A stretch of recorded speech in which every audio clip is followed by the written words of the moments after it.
তিনি ছিলেন মধ্যম আকৃতির সুঠাম দেহের অধিকারী একটি মানুষ। তার চুলগুলো ছিল ঘাড় পর্যন্ত প্রলম্বিত, হালকা হালকা কোঁকড়ানো। তিনি যখন চুলের ভিতরে তৈল দিয়ে আছড়াতেন, মনে হতো মৃদুমন্দ ঢেউ দেখা যায়। তার কপাল ছিল চওড়া, ভ্রুগুলো ছিল জোড়া ভ্রু, ধনুকের মতো বাঁকা।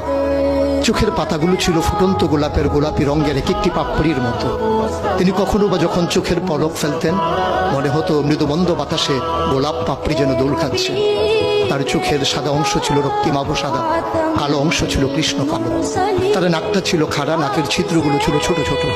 নাকের নিচে ছিল সরু চিকন গোঁফ, গোঁফের নিচেই সেই গোলাপি রঙের ঠোঁট।